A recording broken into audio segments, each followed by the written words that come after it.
Hey, this is Daryl Henry with Insurance for Entrepreneurs. And this video is think of yourself as a business, improve your competitive moat.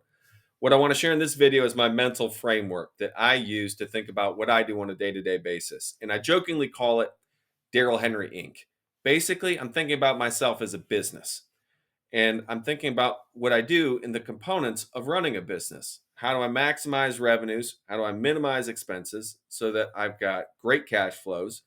And then how do I have a competitive moat so that I've got a sustainable competitive advantage, regardless of the economy, regardless of what's going on in the world out there? I want what I've got inside of me to be resilient, to be anti fragile, to be something that can take advantage of the environment around me.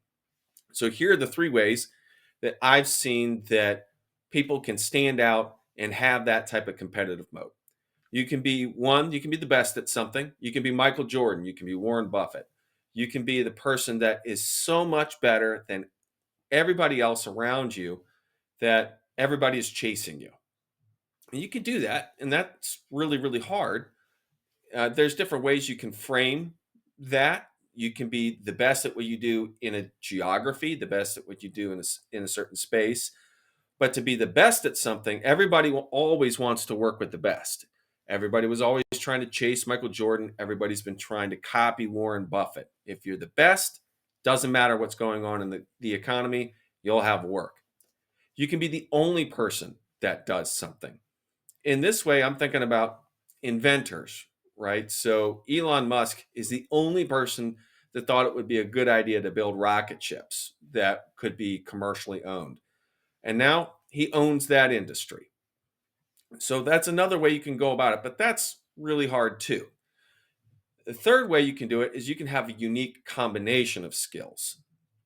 So in this way, I think about it in terms of there's only so many people that know a lot about insurance and are willing to get out and record videos about insurance, or know a lot about insurance sales and are willing to go out and record videos. So it's trying to take advantage of combination of skill sets to really stand out. And I feel like those are the three ways to do it.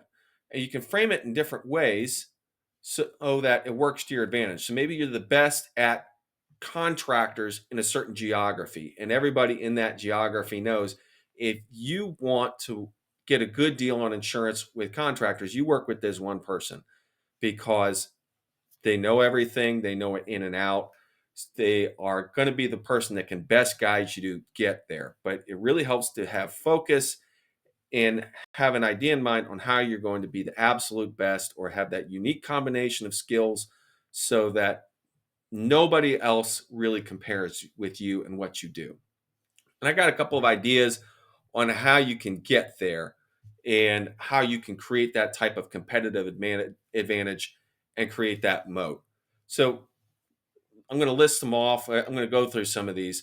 One, read about your potential clients. I'm not sure how many insurance producers actually did this, but when I got started working in social services, I actually got a textbook and I read a textbook about what works in child welfare. And I didn't understand 70% of what was in there, but I started to get familiar with some of the technical verbiage and ideas on how people run their programming so that when I started to have conversations with people inside the industry, I could at least ask questions to learn more. So, learning about your clients is a great way to stand out because people, I think this is probably true of any industry, people really aren't all that interested in insurance for the most part, but they really aren't all that interested in software either, or kitchen utensils, or any other type of gadget that we have to sell. What we're interested in is our business and being successful in our business.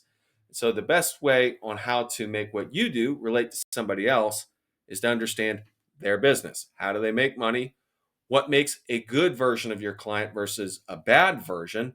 And what are their greatest challenges? I love trying to figure out what people in the industries I serve think makes a good version of their type of operation. What makes a good group home for the intellectually and developmentally disabled versus what makes a bad one?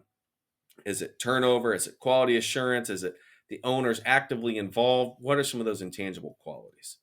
Another thing that you can do to stand out is read about your industry, understand the trends and where it's going.